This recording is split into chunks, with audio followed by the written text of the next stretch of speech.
Tashkent airport سے باہر نکلتے ہی ٹھنڈی ہوا کے جھونکوں نے سارے بدن میں جھرجھری سی پیدا کر دی۔ فقیر عباس خان کے ہمراہ سیاحت ہوٹل تاشقند پہنچا۔ جناب انور سعید منسٹر ٹورزم کے حکم پر ڈائریکٹر ازبکستان ہوٹل نے فقیر کے لیے ایک مخصوص کمرہ الاٹ کر دیا، جس کے سامنے ملحقہ ڈرائنگ روم بھی تھا۔ رات کا کھانا تابانی گروپ کے سٹاف نے بنوایا تھا۔ عباس خان کے ایک دوست دادا خان نوری سے ملاقات ہوئی۔ یہ شاعر و ادیب بھی تھے اور اردو زبان بڑی روانی سے بولتے تھے۔ یہ اپنے گھر سے پلاؤ بنوا کر لائے تھے۔ تھوڑی دیر گفتگو کے بعد دادا خان نوری کہنے لگے کہ کیا آپ یہاں کے مفتی اعظم سے ملنا چاہیں گے؟ فقیر نے اس بات میں سر ہلایا۔ کہنے لگے کہ میں صبح آپ کو ہوٹل کے کمرے سے لے جاؤں گا۔ فقیر نے کھانے کے بعد نماز عشاء ادا کی اور اللہ رب العزت سے دعا مانگی کہ اے پروردگار، میرا یہاں کوئی دوست نہیں، کوئی رفیق سفر نہیں، میں یہاں اکیلا ہوں، مگر آپ نے قرآن مجید میں فرمایا کہ وَهُوَ مَعَكُمْ أَيْنَمَا كُنْتُمْ، وہ تمہارے ساتھ ہوتا ہے تم جہاں کہیں بھی ہو۔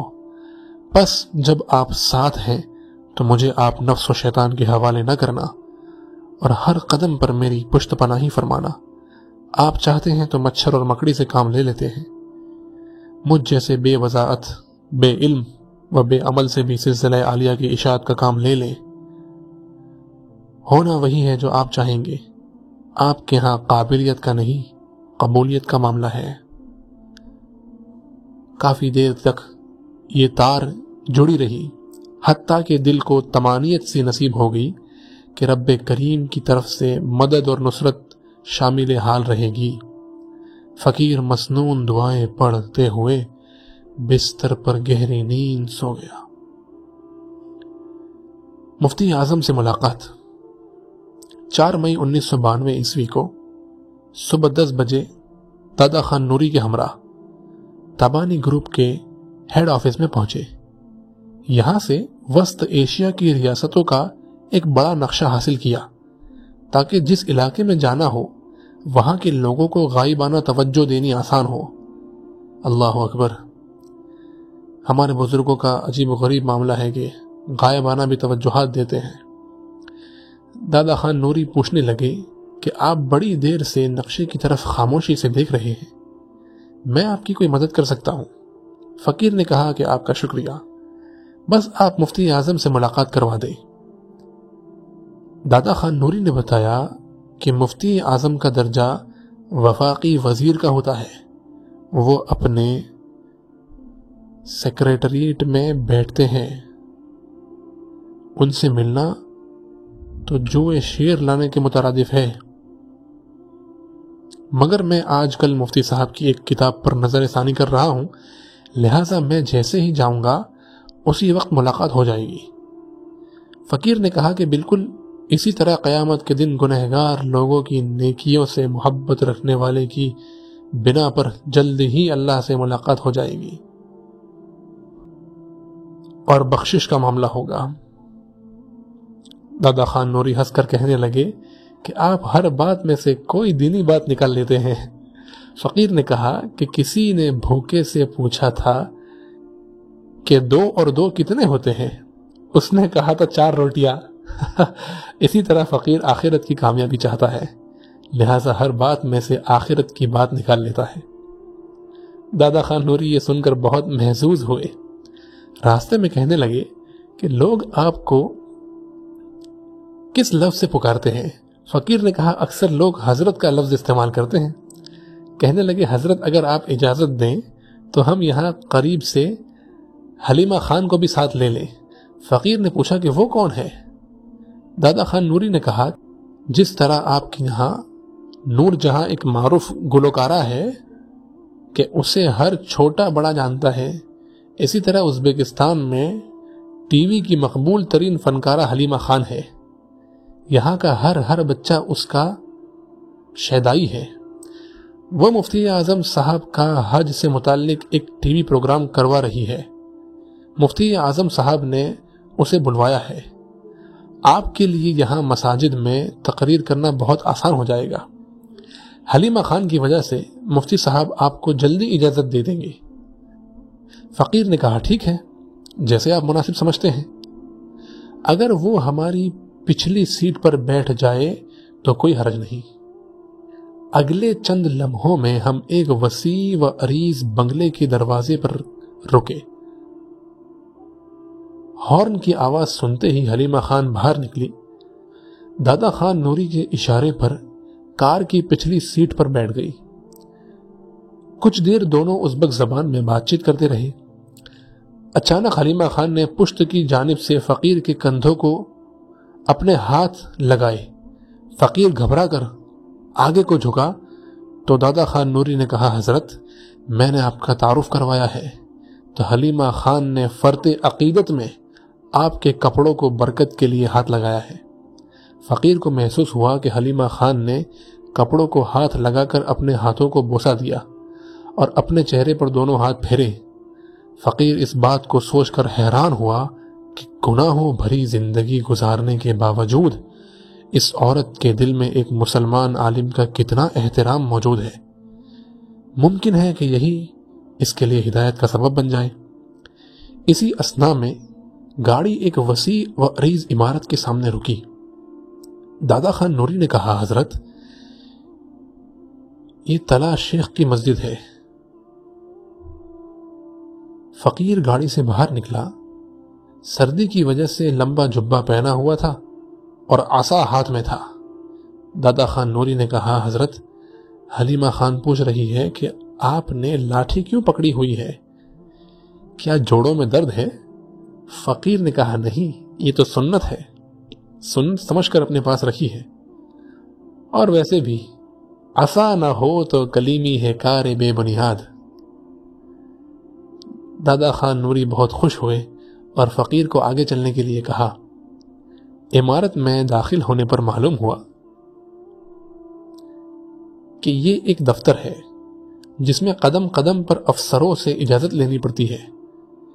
کئی افسر انٹرویو لینے کے بعد اگر مناسب سمجھتے ہیں تو اسے نائب مفتی کے پاس بھیجتے ہیں، اور اگر نائب مفتی صاحب مناسب سمجھے تب مفتی صاحب سے ملاقات کی باری آتی ہے۔ حلیمہ خان نے کمرے میں داخل ہوتے ہی فون کا ریسیور اٹھایا اور مفتی صاحب سے کہا کہ میں آپ سے ملنے کے لیے آئی ہوں، میرے ایک مہمان عالم بھی آپ سے ملنا چاہتے ہیں۔ مفتی صاحب نے عملے سے کہا کہ ان لوگوں کو فوری طور پر میرے دفتر میں پہنچا دیا جائے۔ چنانچہ ایک صاحب ہمیں مختلف کمروں اور برآمدوں سے گزارتے ہوئے ایک عالی شان دفتر میں لے گئے۔ ایک صاحب نے دروازے پر استقبال کیا۔ دادا خان نوری نے کہا حضرت یہ ہمارے مفتی اعظم محمد صادق محمد یوسف ہے۔ مفتی صاحب بڑے تپاک سے ملے، پھر ہمیں کرسیوں پر بٹھا کر گرم گرم چائے سے تواضع کی۔ پہلے حلیمہ خان سے حج کے پروگرام کے متعلق بات کی، پھر دادا خان نوری سے گفتگو کرتے رہے۔ بالآخر عربی زبان میں فقیر سے ہم کلام ہوئے کہ آپ کہاں سے آئے ہیں، کیوں آئے ہیں؟ فقیر نے ٹوٹی پھوٹی عربی زبان میں بتایا کہ اپنے اکابر کی نسبت کا نور پھیلانے کے لیے حاضر ہوا ہوں۔ مفتی صاحب یہ سن کر تڑپ اٹھے اور کہنے لگے شیخ ذوالفقار احمد نقشبندی، ہمیں اس نعمت کی بہت ضرورت ہے۔ آپ پورے وسط ایشیا میں جہاں چاہے بیان کریں، نصیحت کریں، مراقبہ کروائیں اور ہمارے علماء کے دلوں کو نسبت کے نور سے منور کریں۔ یہ آپ کا ہم پر احسان عظیم ہوگا۔ میں ابھی ایک میٹنگ میں جانے والا ہوں جس میں ہم نے ازبکستان کے مختلف اضلاع سے تقریباً 40 مفتی حضرات کو بلوایا ہے۔ میں انہیں بتا دوں گا کہ وہ آپ کے پروگرام اپنے علاقوں میں کروائیں۔ مفتی اعظم صاحب سے ملاقات کے بعد جب دفتر سے نکلے تو رہبر ہمیں ایک کانفرنس ہال میں لے گیا جس میں 40 اضلاع کے مفتی حضرات تشریف فرما تھے۔ جب انہوں نے فقیر کو دیکھا تو بہت خوشی خوشی ملاقات کی۔ دادا خان نوری نے تعارف کروایا اور مفتی اعظم صاحب کا پیغام پہنچایا۔ سب نے کہا کہ ہمارے علاقے میں پروگرام رکھا جائے، ہم حاضر ہیں۔ ایک نے کہا چشم ماں روشن دل ما شاد۔ فقیر نے دادا خان نوری سے کہا کہ موقع غنیمت ہے، ابھی ایک پروگرام ترتیب دے دو تاکہ میں 20 دن میں ان سب کی جگہوں کا سفر کر سکوں۔ دادا خان نوری نے میڈم حلیمہ خان سے کہا کہ آپ حضرت کو مصحف عثمانی دکھائیں، اتنی دیر میں ہم یہاں سے پروگرام کی تشکیل دے دیتے ہیں۔ میڈم حلیمہ خان نے فقیر سے کہا کہ آپ میرے ساتھ چلیں، میں آپ کو مصحف عثمانی کی زیارت کرواتی ہوں۔ فقیر نے کہا کہ آپ آگے چلنے کی بجائے پیچھے چلیں، مگر مجھے راستہ بتاتی رہیں۔ اس نے برجستہ سوال کیا کہ ایسا کیوں؟ فقیر نے کہا کہ ہمیں قرآن مجید سے یہی تعلیم ملتی ہے۔ حضرت موسیٰ علیہ السلام جب حضرت شعیب علیہ السلام کی بیٹی کے ہمراہ گھر کی طرف چلے تھے تو لڑکی سے فرمایا تھا کہ تم پیچھے چلو، ایسا نہ ہو کہ آگے چلنے میں غیر محرم کے جسم پر نظر پڑے۔ حلیمہ خان یہ سن کر تڑپ گئی اور کہنے لگی کہ شیخ ذوالفقار احمد نقشبندی، ایسے لوگ دنیا میں آج بھی موجود ہے۔ فقیر نے کہا میڈم یہ سب کچھ میرے شیخ کی محنت ہے۔ اتنے میں ہم لوگ ایک بڑے گیٹ کے سامنے پہنچے جس پر تالا لگا ہوا تھا۔ حلیمہ خان نے کہا شیخ میں ابھی کسی آدمی کو بھیج کر یہاں کے نگران کو بلواتی ہوں تاکہ وہ دروازہ کھولے۔ قریبی عمارت سے ایک لڑکا کرسی لے کر آیا۔ حلیمہ خان نے وہ کرسی بچھا دی اور کہا کہ حضرت آپ کھڑے رہنے کی بجائے تھوڑی دیر اس پر تشریف رکھیں۔ فقیر کرسی پر بیٹھ گیا۔ حلیمہ خان کرسی کی پشت کی جانب کھڑی ہو گئی، یعنی کرسی کے پیچھے۔ کرسی لانے والے لڑکے نے نامعلوم قریب کے گھروں میں کیا آواز لگائی کہ تھوڑی دیر میں 40-50 بچے حلیمہ خان کے نعرے لگاتے ہوئے آئے اور انہوں نے ہم دونوں کو گھیر لیا۔ بچے حلیمہ خان سے اس کے ٹی وی پروگرام کی باتیں کر رہے تھے۔ ایک بچے نے کہا حلیمہ خان یہ آپ کے ابو ہیں؟ اس نے کہا یہ میرے روحانی باپ ہیں۔ ایک چھوٹی بچی نے بتایا کہ حلیمہ خان وہ آدمی آپ کو اشارے سے بلا رہا ہے۔ حلیمہ خان نے ادھر دیکھا تو فقیر سے کہا شیخ دروازہ کھل گیا ہے، آپ مصحف عثمانی کی زیارت کر لیں، میں ان بچوں کے ساتھ تھوڑی دیر باتیں کرتی ہوں۔ اب یہاں سے مصحف عثمانی کی زیارت کرنے کے لیے حضرت پیر صاحب گئے تھے۔ اس کے بعد آگے کیا ہوا انشاءاللہ اس کو اگلے ایپیسوڈ میں کور کریں گے۔